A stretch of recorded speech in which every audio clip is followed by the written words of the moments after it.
Hello everyone, I'm Lucy Fanger, CEO of On Technology Partners, and I'm proud to be sponsoring our new program, Women STaRs.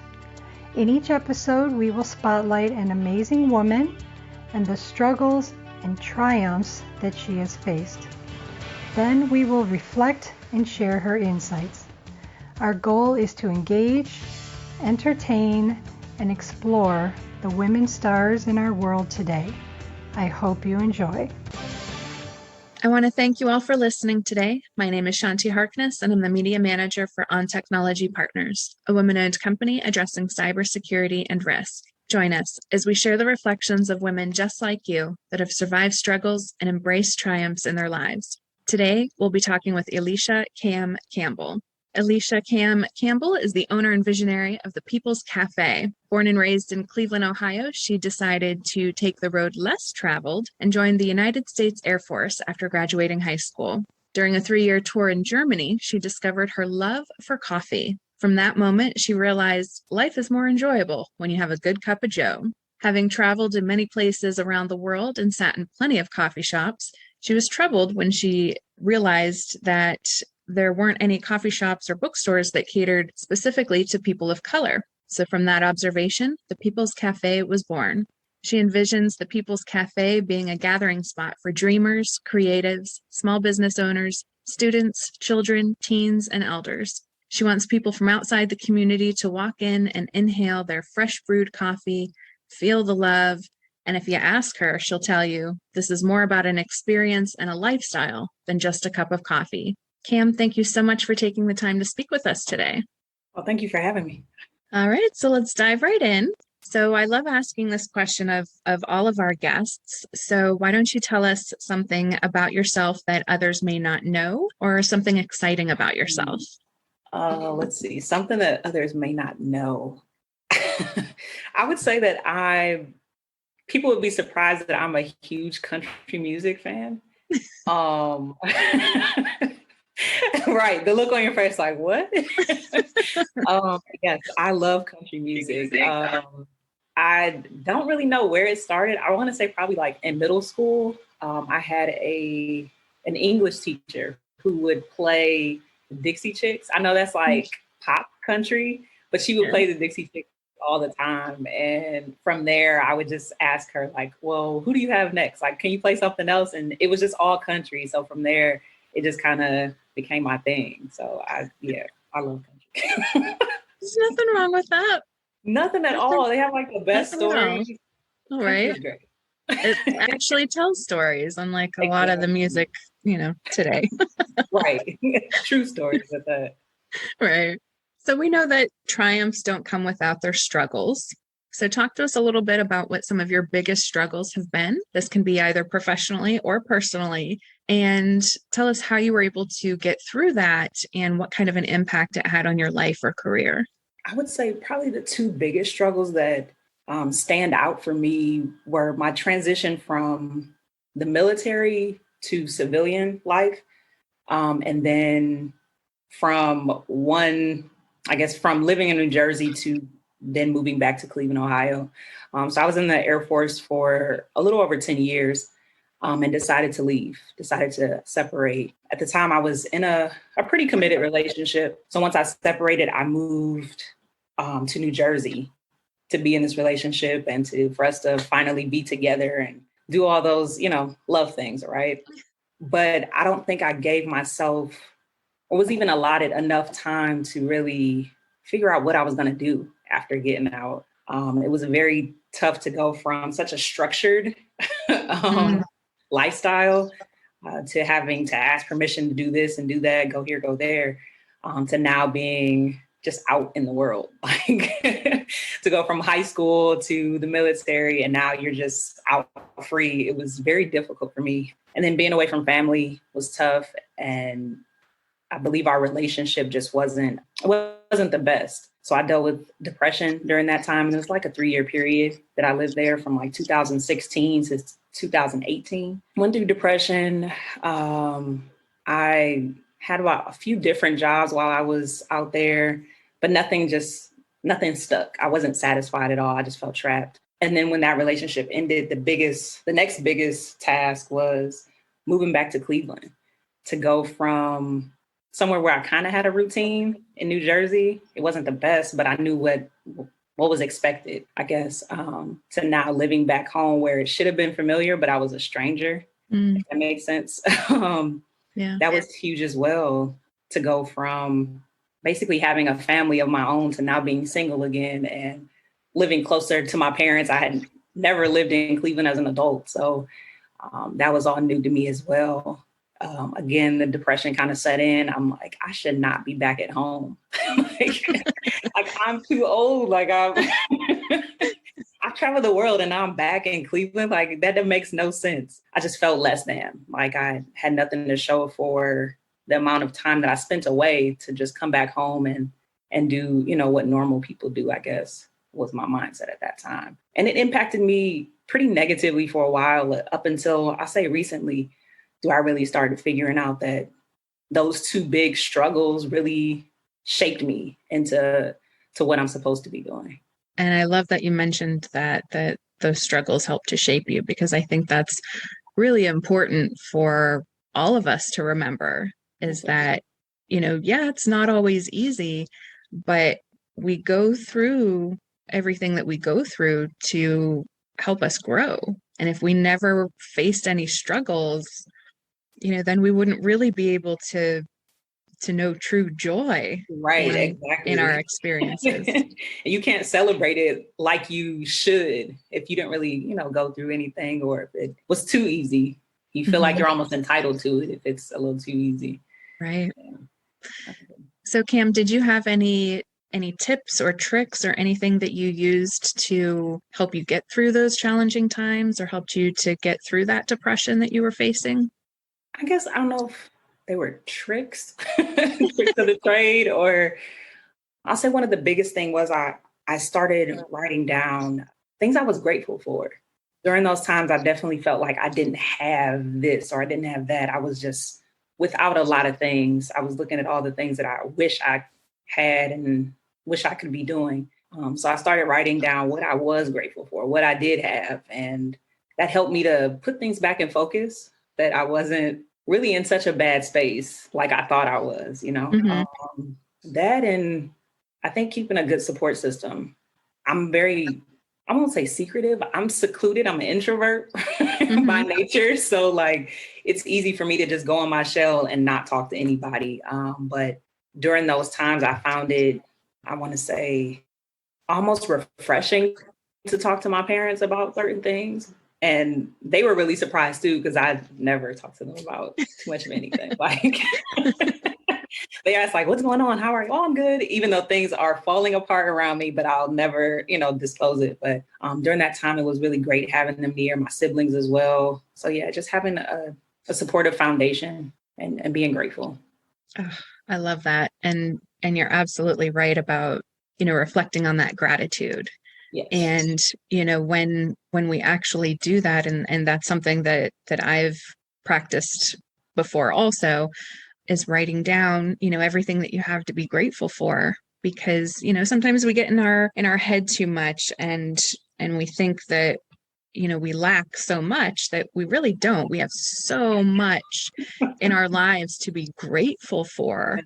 And, oftentimes things aren't nearly as bad as our restless mind causes us to think that they are. Because we compare our lives to what we see definitely on social media. You can't help but to scroll and like, oh man, maybe I should be doing this, or, create certain timelines for yourself. I was really bad at that.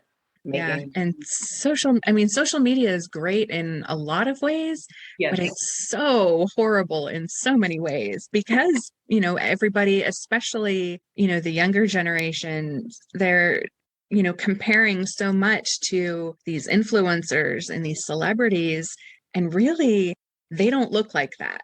No, their life isn't really as great as they're portraying it to be. Like, they are putting on a show, like it's entertainment. Exactly. But it's so hard to tell younger people that, like, this is entertainment. They're like, no, but they posted it, so it's real. Like, no. They probably took 500 pictures just to get one good one, just like you do. With filters. With filters, good lighting. Yeah. None of it's real.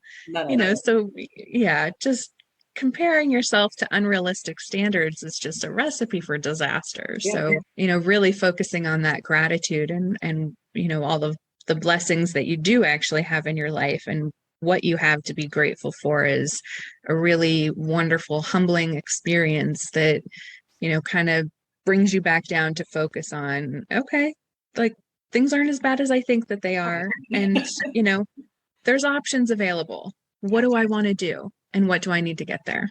So thank you so much for sharing that. So let's take a moment now and focus on your biggest triumph. What was that triumph for you and what made it so great? It might seem small. I guess you said the biggest triumph for me, so it's not small. Yeah. But graduating college, I didn't graduate.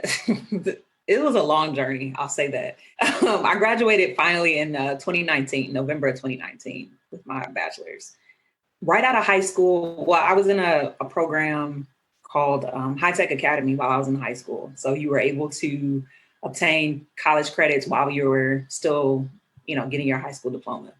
So I did that for 2 years and I sat out 1 year thinking I was going to, like most girls that play basketball, I'm going to be the first girl in the NBA. I'm going to get scholarships and all this crazy stuff. So I spent 1 year out of that program, just trying to focus on basketball, wanting to play for my home school and possibly get a scholarship. So coming out of high school, I was maybe a semester or two shy of an associate's degree.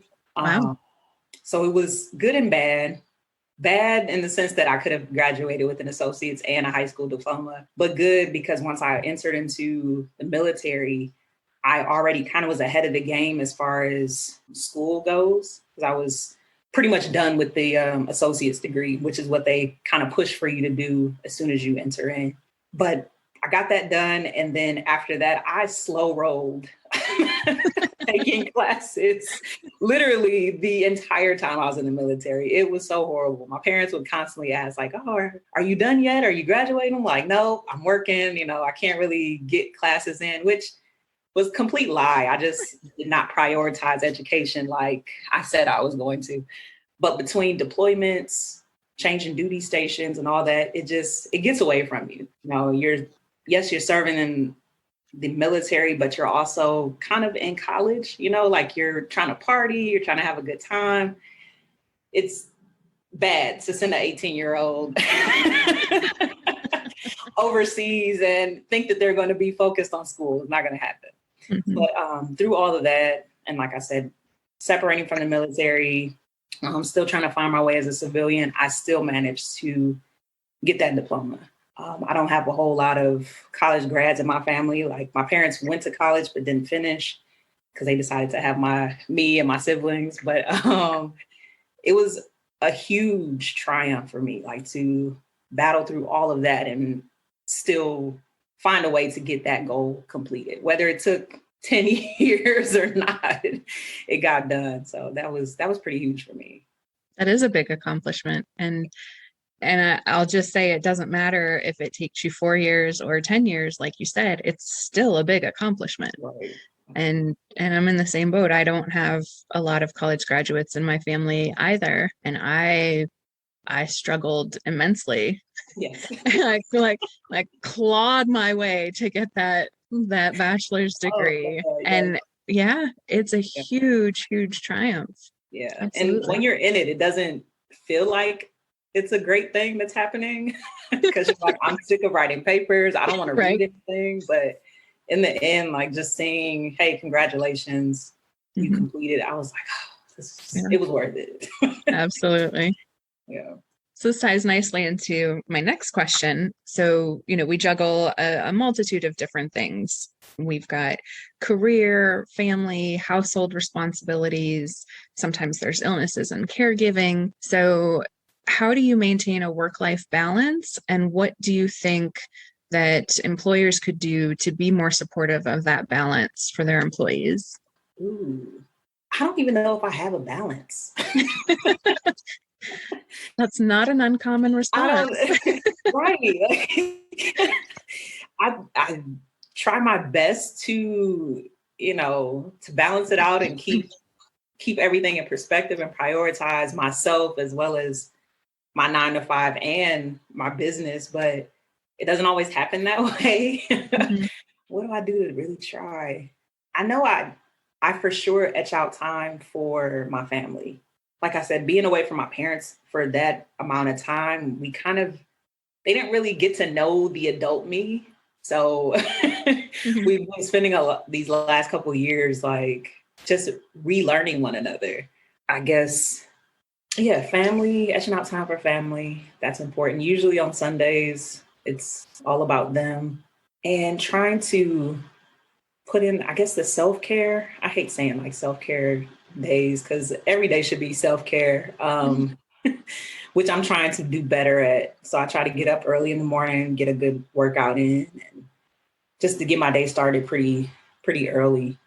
As far as work is going to be there. I don't think I have to balance that much. Like I know Monday through Friday, 7 to 3:30, I'm at this desk doing something. But yeah, I don't know if there's a balance.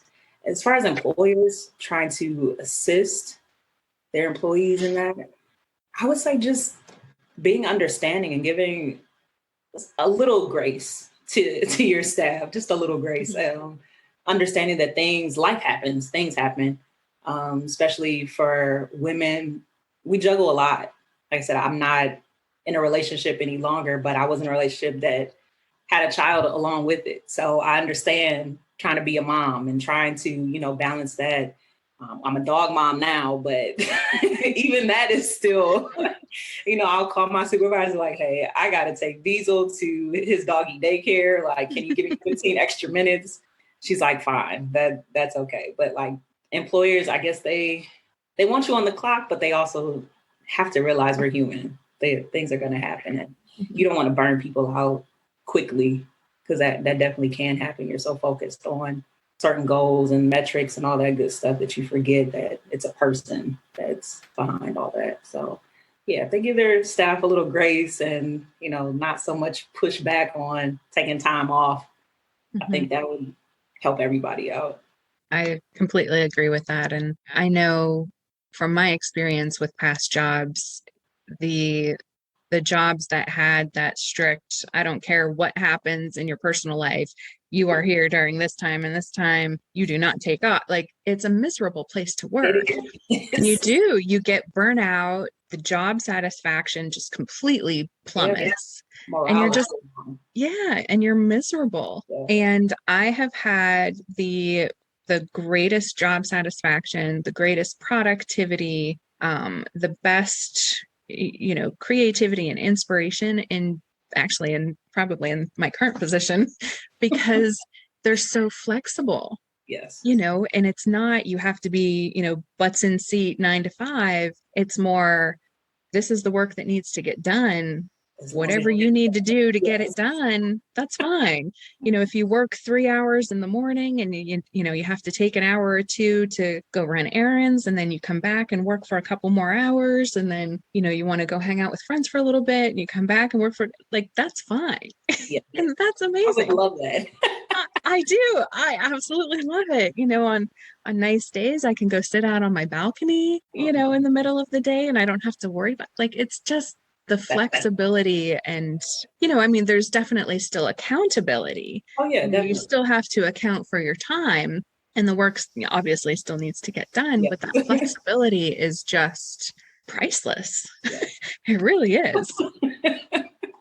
I completely agree. Yeah. And the self-care, like you mentioned, definitely very important. And I think that's something that oftentimes, that's the first thing that gets put on the chopping block when stuff comes up. Yeah. And so that's a really good reminder that, that has to be important too. So Cam, how would you define success for yourself? And do you have any tips or habits that you use to help you to be successful or to feel successful? Ooh, that's a really good question. Mm-hmm. How do I define success for myself? I'm so simple that like just being able to say, yeah, I'm doing this. I'm waking up every morning and I'm handling business. That's success for me. Like just being able to get up and move freely, working limbs, sound mind, like that's success for me. Or just reaching like the small goals, getting up on time, like waking up with my alarm clock, that's success. Oh yeah. I can relate to that one. I have about 10 alarms that are back to back, like 15-minute increments. If I could get up on the first one, I have had a successful morning. I don't care what else happens after that. Oh, that's great. So yeah, success is so subjective. So yeah, I think that's probably how I would define it. Any habits? I'm the wrong person to ask about habits. I have the worst habits, if at all. Like I'm barely consistent. The habit of setting 10 alarms. Yeah. It does sound like me. I've gotten a lot better, but I would have to set 20 alarms. And I couldn't go the whole 15-minute snooze, because you time. fall into a deeper sleep. Yes. So I would set mine for 4-minute increments. Ooh, that's good. Yeah. Ugh, it's miserable. Give you a chance to like drift off. I need to switch that up. Thank you for that. I don't really have like a habit because like I have routine, but my routines aren't structured, if that makes sense. Right. So like I know what I'm going to do on Monday. I know what I'm going to do on Tuesday, but do I stick to it like a list? No. It's like unconventional. It's so odd to put into words. Well, that actually sounds like, a useful habit that what needs to get done, but you're not so rigid and set in your ways that it has to be done in this exact certain way, that you leave yourself open to this needs done and we'll see how it gets done. Thank you. That you said it perfectly. So it allows you to be more spontaneous. Yeah. And that's me. I have to move freely. Like I hate being confined to, just one way or one thing. Yeah. I need to be able to like be flexible. It's going to get done. You asked me to do that. It's going to get done. It might not be done the way you think it should have been, but and it's going to be great once it's completed. No, I think that's a great habit. Okay. Sure. So take a moment now and reflect on something that you wish you would have known sooner in life, and then share that with us. Oh, these are some really good questions. And I thought I was like prepared for any question you threw at me, but I don't know if I would have. It's almost like having a regret, but I don't regret too much of anything.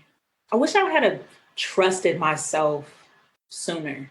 I felt like I was very concerned about what people thought of me, how I presented myself to my parents, outside influences. I wasn't very confident in myself or what I had to bring to the table, what I was capable of. I knew I could do good things, or, I could be somebody, but I don't know if I had the strength to just be like, you know what, I'm going to be loud about it. I'm going to go after exactly what I want without having to ask for permission to do it. You know what I mean? So I wish I had have trusted myself and really stood strong in who I am a lot sooner. I think I don't know. I can't really say it would have helped me any more than it did, but I think it definitely would have probably deterred me from a few things along the way. Yeah. I think I'll go with that. That's a great response. And I'm sure one that a lot of our listeners can relate to. So Cam, what advice would you give to young women that are just beginning their careers, or perhaps women that are thinking about changing careers? Embrace the fear. I was definitely through both of those major transitions, like leaving the military, I was scared. Scared. Even transitioning to starting the People's Cafe, I definitely was scared. I probably held it off for maybe a couple years. I had everything I needed, but I was just like, what if this doesn't go right? What if I fail at this? Yeah, embrace that fear. Even if you do, quote unquote, fail, or I won't even say fail, things don't necessarily go the way you imagine them going. Take that as a lesson and, use that for the next goal, or rerouting that. Yeah, I can't say that you should be fearless, because nobody's fearless. You just acknowledge it and then you push through it. So yeah, whatever it is that you're chasing after, whatever that dream is, or what you feel like is your purpose, go for it. There's nothing else out here to stop you except yourself. Excellent advice. And I 100% agree with you that, nothing else is standing in your way but you. Yeah. You're your only Absolutely. competition, for real. Yep. Excellent. Thank you so much for sharing that.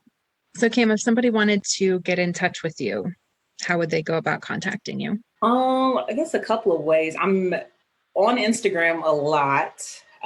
So you could probably find me at Cam_I_am_she, or the business page, which is the People's Cafe.